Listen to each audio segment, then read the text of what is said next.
দেখো, আকাশটা মেঘলা হয়ে কত সুন্দর দেখাচ্ছে। মেঘের ফাঁক দিয়ে কি সুন্দরভাবে সূর্যের আলো বেরিয়ে আসছে। মন চাইছে সারাদিন যেন এই অপরূপ দৃশ্য দেখেই কাটাই। ভালো তো অনেক কিছুই লাগে গিন্নি, তবে বসে থাকলে যে পেট চলবে না। এই পাপড়ি পেটের জন্য রোজের কিছু না কিছু জোগাড় করতেই হয়। সেটা তো ঠিক, কাজকর্ম তো করতেই হবে, তবে কাজকর্মের মাঝেও আরো একটা জীবন আছে। সেই জীবনটাকে উপভোগ করতে হবে, তবেই তো আমাদের জীবনটা সুন্দর হবে। কাজকর্ম আর দায়িত্বের মাঝে কি জীবন আছে? যখন ছোট ছিলাম তখন খেলাধুলা করতাম, কিন্তু যখন থেকে দায়িত্ব বোঝা কাঁধে নিয়েছি এর বাইরে বের হতে পারিনি। আমি বলছি না যে কাজকর্ম একদম বন্ধ করে দাও, তবে এই কাজকর্মের ফাঁকে নিজেকে সময় দাও। এই দেখো, কি অপরূপ দৃশ্য, এগুলোকে উপভোগ করো, দেখবে জীবনটা আরো সুন্দর হবে। তুমি বলছো যখন, তাহলে নিশ্চয়ই হবে। এবার থেকে আমি সেটাই করব। শোনো, এগুলো বলে দিতে হয় না, তুমি নিজে যেদিন বুঝতে পারবে সেদিন তোমার ভিতরে একটা আনন্দ জেগে উঠবে। এই দেখো, মেঘলা আকাশ, মেঘের ফাঁক দিয়ে সূর্যের কিরণ বেরিয়ে আসছে। গাছে দেখো, দুটো পায়রা বসে মনে হয় মনের কথাই বলছে। এগুলো উপভোগ করতে হয়। বুঝতে পেরেছি। আমার বউটা আজকে খুব খুশি মেজাজে আছে। আচ্ছা গিন্নি, তুমি উপভোগ করো কাজ, আমি জমির দিকে গেলাম। ধানগুলো কাটতে হবে, বর্ষায় না হলে নষ্ট হয়ে যাবে।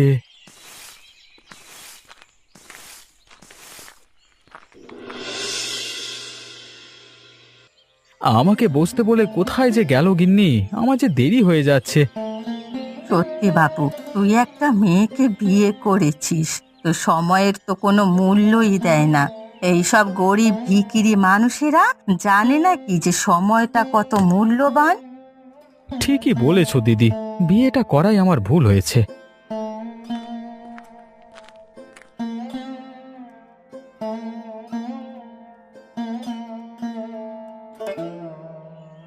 সত্যি তোমার কোনো জ্ঞান নেই নাকি?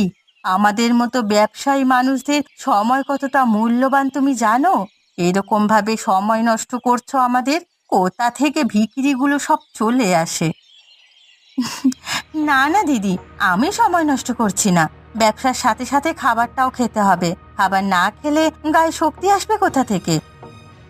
আমার ভাইয়ের ক্ষুধা লাগলেও ও দোকান থেকে কিনে খেয়ে নেবে। এইভাবে 1 ঘন্টা বসিয়ে রাখার তো কোনো মানে হয় না। না না, 1 ঘন্টা কোথায়, মাত্র 20 মিনিট হয়েছে। আর এটুকু সময় তো বসে থাকাই যায়। কাকে কি বলছি, আমি তো ভুলে গিয়েছিলাম, এই গরিব বাড়ির মেয়ে। এর জন্যই তোমরা গরিব আর আমরা বড়লোক। তোমরা দুজনে থামো। আমার এমনিতেই দেরি হয়ে গেছে, আরো দেরি হয়ে যাচ্ছে। যত সব উটকো ঝামেলা জুটেছে আমার কপালে।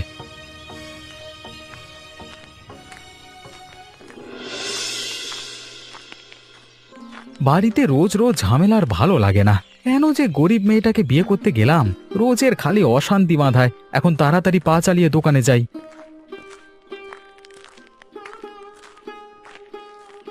পল্লব দাদা, আরে ও পল্লব দাদা, দাঁড়াও দাঁড়াও, আমি আসছি। এই এক জুটেছে উটকো ঝামেলা। এমনিতেই দেরি হয়ে গেছে, তার উপর আবার পিছু ডাকলো।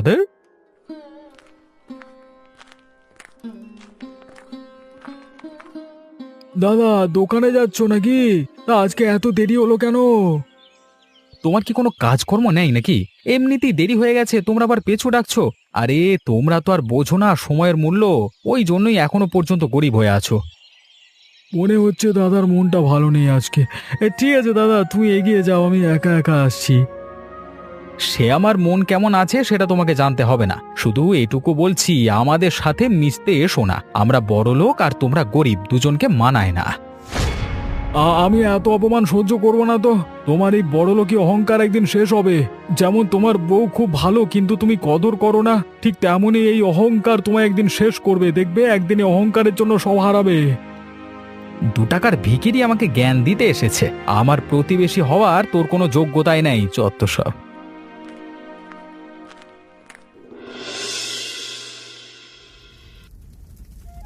আজকে ওনার প্রিয় খাবার ডাল পোস্ত রান্না করছি। আশা করছি রান্না বান্না সব ভালোই হবে। দুপুরে এসব রান্না দেখে উনি খুব আনন্দিত হবেন।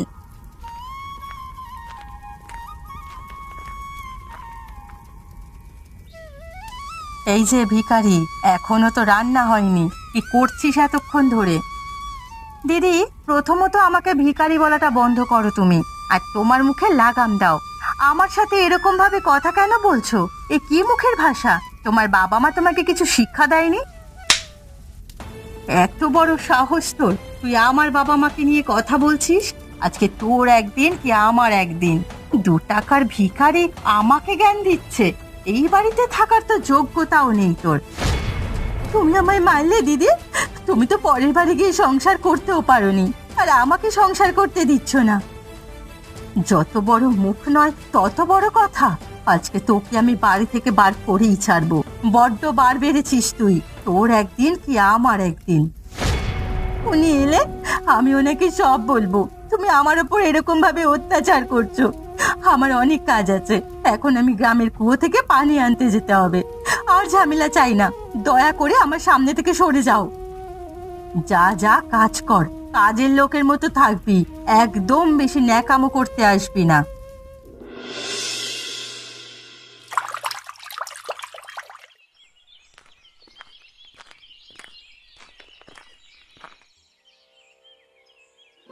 আরে দিদি, তুমি তুমি তো এই সময় পানি নিতে আসো না? হ্যাঁ গো দিদি, আমি এই সময় পানি নিতে আসি না। আজকে বাড়িতে পানি একদম শেষ হয়ে গেছে, তাই বাধ্য হয়ে আসতে হলো। আরে দিদি, তোমার গালে ওরকম লাল দাগ কেন? দেখে তো মনে হচ্ছে তোমার কেউ চড় মেরেছে। কি হয়েছে গো দিদি?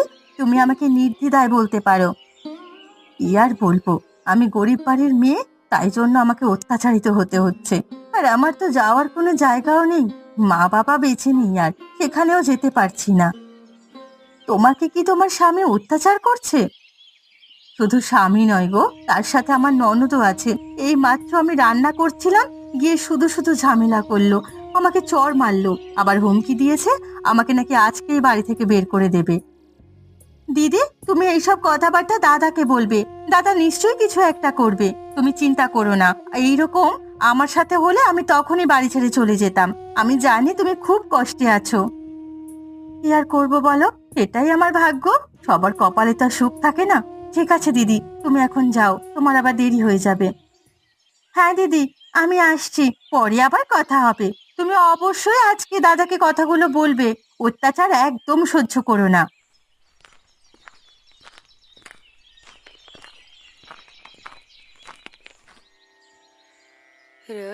হায় বিধাতা, তুমি আমাকে কোথায় এনে ফেললে?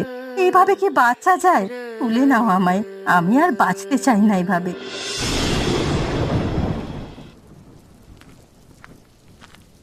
এই হালকা হালকা করে বৃষ্টি শুরু হলো, একটু তাড়াতাড়ি করে বাড়ি যেতে হবে, জোরে বৃষ্টি চলে এলে অসুবিধে হয়ে যাবে।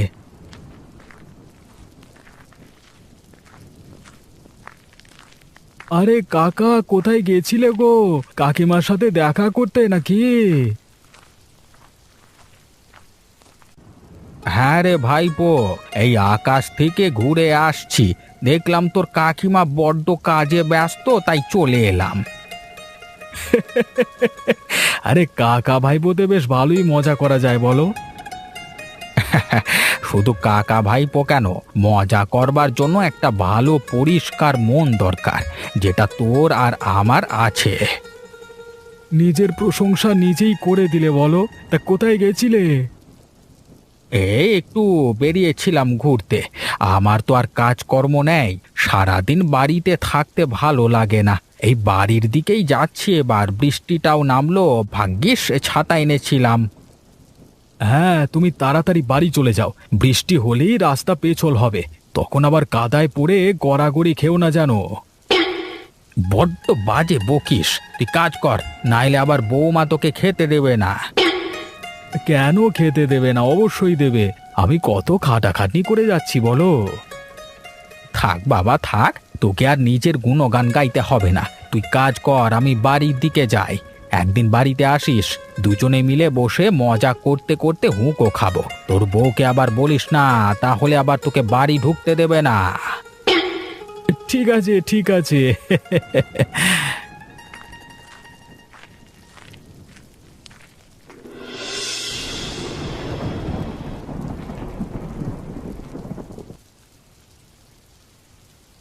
দেখো, আজকে আমি সব তোমার পছন্দের খাবার রান্না করেছি। তুমি তো এটা খেতে খুব ভালোবাসো। এটা রান্না হয়েছে? রান্না করতে জানো তুমি? কাকে বিয়ে করে এনেছিস ভাই? একটা কাজের মাথা মুন্ডুও বোঝে না। দিদি, রান্না তো ঠিকঠাকই আছে, এখানে তো কোনো ভুল ত্রুটি হওয়ার জায়গা নেই। তাহলে আপনি ভুল ত্রুটি পাচ্ছেন কি করে? উম, খাবারে লবণ কম হয়েছে। সারা দিনে একবার বাড়িতে এসে খাবো, সেটাও শান্তি করে খেতে পারবো না। সত্যি তুমি কি কিছুই জানো না নাকি? আমি তো ঠিকঠাকই রান্না করেছিলাম। সবকিছু এই দিদির জন্য হয়েছে। আজকে তুমি যখন দোকানে চলে গিয়েছিলে, তারপর আমার উপরে অত্যাচার করছিল, আমাকে চড় মেরেছে জানো। একে তো খাবার রান্না করতে পারোনি, তার উপর আবার আমার খুব দোষ দিচ্ছ। দেখ ভাই, আবার মিথ্যে কথাও বলছে। আমি তোর বউয়ের গায়ে হাত তুলতে যাব কেন রে? সত্যি তোমার থেকে এসব আশা করিনি। শেষ পর্যন্ত আমার দিদির উপর দোষারোপ করবে? তোমাকে বিয়ে করাটাই আমার ভুল হয়েছে। কিছু পারে না, কিছু জানে না যত সব। ঠিক আছে, আমি চলে গেলে তাহলে সবকিছু ঝামেলা মিটে যাবে, তাই তো? এই বাড়ি ছেড়ে চলে যাচ্ছি আমি। তোমরা থাকো ভালোভাবে। এই অপমান আমি আর সহ্য করব না। কিছু না করলেও যখন অপমানিত হতে হবে, সেখানে না থাকাই ভালো। হ্যাঁ, চলে যাও তুমি। সব কিছু তোমার জন্যই হয়েছে।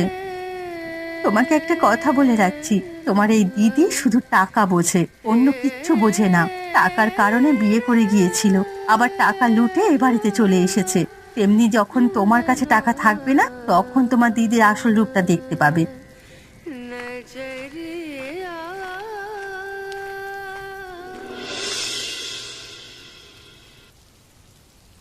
বিধাতা আমার সাথে এমন কেন হয়? আমি তো কোনোদিন কারো ক্ষতি চাইনি, সকলের ভালো করতে চেয়েছিলাম সব সময়। তাহলে তুমি কেন আমার সাথে এরকম করছো?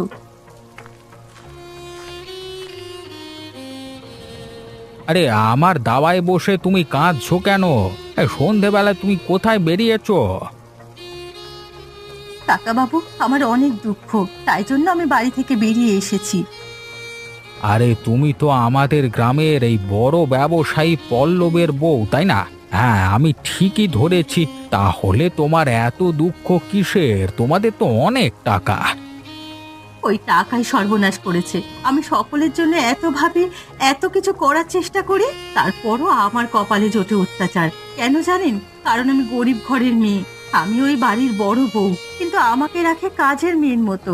তাই আমি রেগে বেরিয়ে এসেছি বাড়ি থেকে, কিন্তু যাওয়ার তো কোনো জায়গা নেই, তাই এখানে বসেছিলাম। বুঝতে পেরেছি আমি। তুমি ভেতরে চলো। এই বৃষ্টিতে ভিজে ভিজে কোথায় যাবে? তুমি এখানে থাকতে পারো, কোনো অসুবিধে নেই। আমি তো একাই থাকি। অসংখ্য ধন্যবাদ কাকা বাবু।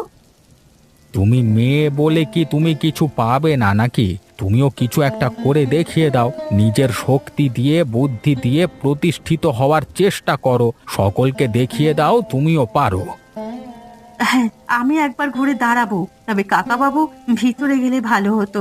আমার কাপড়টা যে একদম ভিজে গেছে, বদলে নিতাম। হ্যাঁ হ্যাঁ, এসো এসো।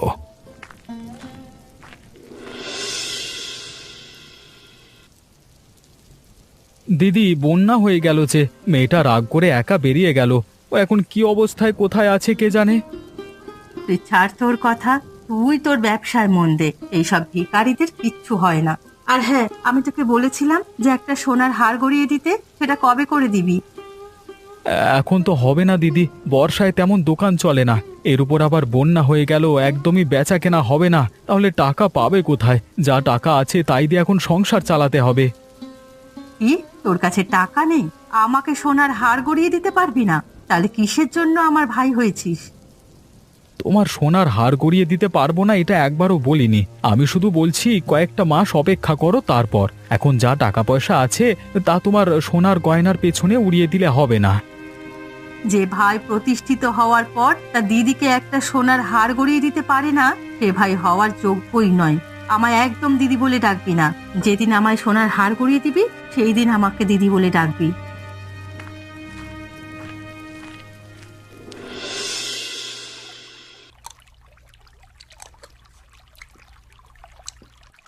আরে মা, তোর হাতের রান্না তো বেশ খেতে লাগছে। এত সুন্দর রান্না কোত্থেকে শিখলি রে মা? আমি তো আমার মায়ের কাছ থেকে রান্না শিখেছি কাকা বাবু। সত্যি কি আমার হাতের রান্না খুব ভালো হয়েছে? হ্যাঁ, অবশ্যই ভালো হয়েছে। এই রান্না যে একবার খাবে সে আঙুল চাটতে চাটতে আঙুলটাও চিবিয়ে খেয়ে নেবে। কাকা বাবু, এবার একটু বেশি হয়ে যাচ্ছে। তবে রান্না আমি ভালোই পারি। তবে এই রান্না খেয়েও ওই বাড়িতে আমার নিন্দে করবে। তবে পল্লব তো ওরকম ছেলে নয়, নিশ্চয়ই ওর কিছু একটা হয়েছে। হ্যাঁ, ওই যে আমার ননদ আছে, ওই ননদ আমার স্বামীর মাথা খাচ্ছে। যা বলছে তাই মেনে নিচ্ছে, আমার একটা কথাও শুনছে না। যাক, যা হয়েছে ভালোর জন্যই হয়েছে। বিধাতা সকলের ভালোই চান। তুই যখন ওই বাড়ি থেকে জেদ করে একবার বেরিয়ে এসেছিস, তখন তুই নিজে প্রতিষ্ঠিত হয়ে দেখিয়ে দে। কাকা বাবু, কিন্তু কিভাবে? তোর হাতের রান্না খুবই সুস্বাদু, আর বাইরেও বন্যা হয়ে গেছে। আমার তো একটাই নৌকা পড়েই আছে রে। কি রান্না বান্না করে নৌকা নিয়ে খাবার বিক্রি করতে বেরোস? গরিব মানুষ কিনতে পারবে না, তবে যারা একটু ধনী তারা কিনবে। তোর মুনাফা হবে। এইভাবে আস্তে আস্তে নিজেকে প্রতিষ্ঠিত কর। আচ্ছা কাকা বাবু, তাহলে আমি কালকে বেরিয়ে পড়বো খাবার বিক্রি করতে। কিন্তু আমি কি মাংসটা খুব ভালো রান্না করতে পারি? আমার রান্না করা মাংস তাহলে বিক্রি করব। তোর যেটা ভালো মনে হয় সেটাই করিস রে মা।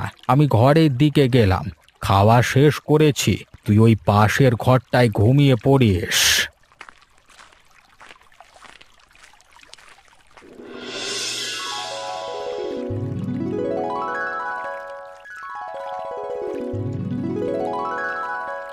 বাবু, রান্না করা মাংস আছে, একদম অল্প দামে, নেবেন নাকি?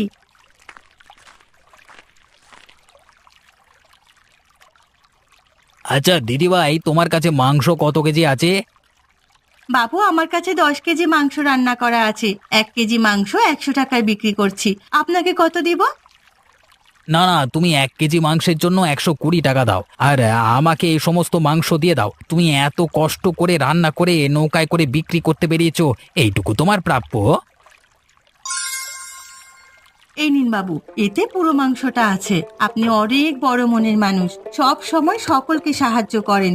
এই সব জন্য বিধাতাও আপনার ঘরে অভাব রাখেনি। হ্যাঁ, সেটা হতে পারে, তবে আমার এখন কোনো অভাব অনটন নেই। দিদি, এই নাও তোমার টাকা।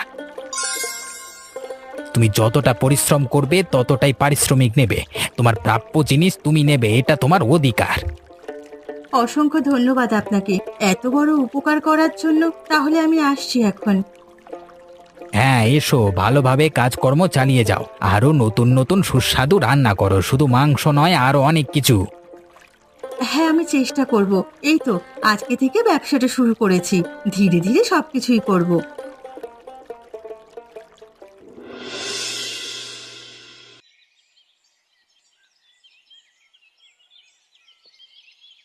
দিদি, আমাকে ওষুধটা একটু এনে দাও তো, আমি আর পাচ্ছি না।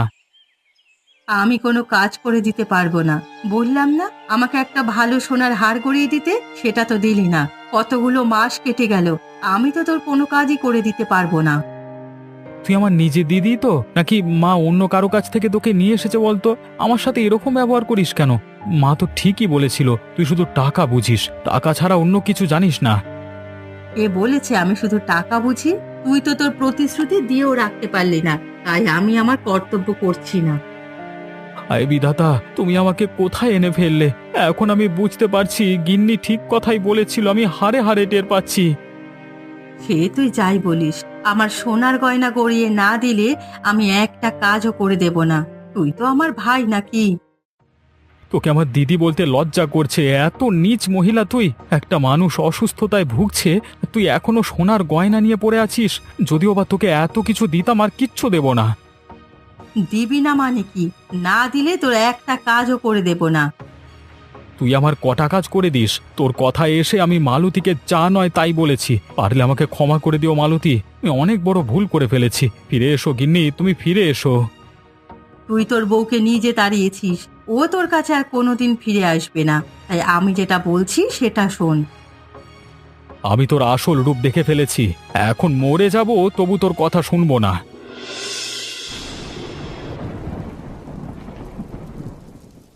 কিরে দিদি, আমি তোকে কখন থেকে বলছি আমাকে ওষুধটা দিয়ে যা, তুই তো জায়গা থেকে একটুও নড়ছিস না। আমি পারবো না বলেছি, মানে পারবো না।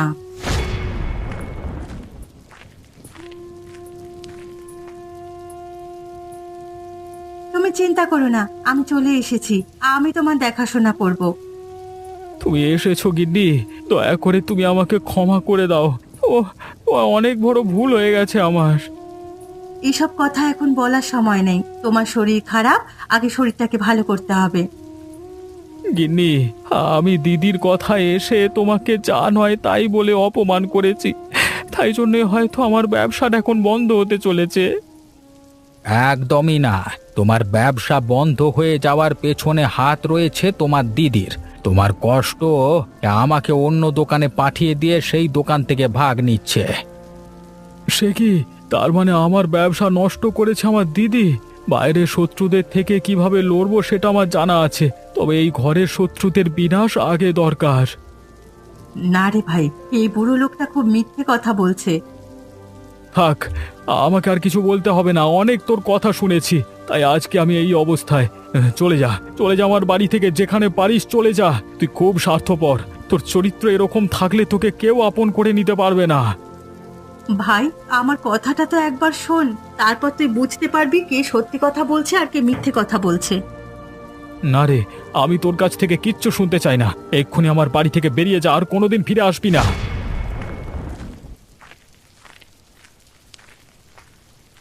গিন্নি, এখন যে আমার ব্যবসাটা উঠতে চলেছে গো, এখন আমাদের কি হবে? তুমি একদম চিন্তা করো না, কিচ্ছু হবে না। কারণ আমি এখন প্রতিষ্ঠিত হয়েছি, নৌকা করে মাংস রান্না করে বিক্রি করছি। আমার ব্যবসা ভালোই চলছে, দুজনের ভালোভাবে চলে যাবে। তোমার দিদিটা তো সবকিছু শেষ করে দিল, তবে আমি তোমার কাজে সাহায্য করব। দরকার হলে গ্রামে একটা রান্না করা মাংসের হোটেল খুলবো, সেখানে আমি থাকবো, আর তুমি নৌকায় করে মাংস বিক্রি করতে যাবে অন্য গ্রামে। এটা হলো একটা ব্যবসায়ের বুদ্ধি। একটা ব্যবসা বন্ধ হলে অন্যটা কিভাবে শুরু করতে হয় সব কিছু জানা থাকে তার। অনেক দুঃখ কষ্ট দিয়েছি তোমাকে, আর নয়। অনেক ভুল বুঝেছি তোমাকে, আর নয়। এবার আমরা মিলেমিশে ভালোভাবে সংসার করব। হ্যাঁ, দেখলি তো রে মা, তোকে বলেছিলাম না পল্লব ওরকম ছেলে নয়, ভালোভাবে সংসার কর।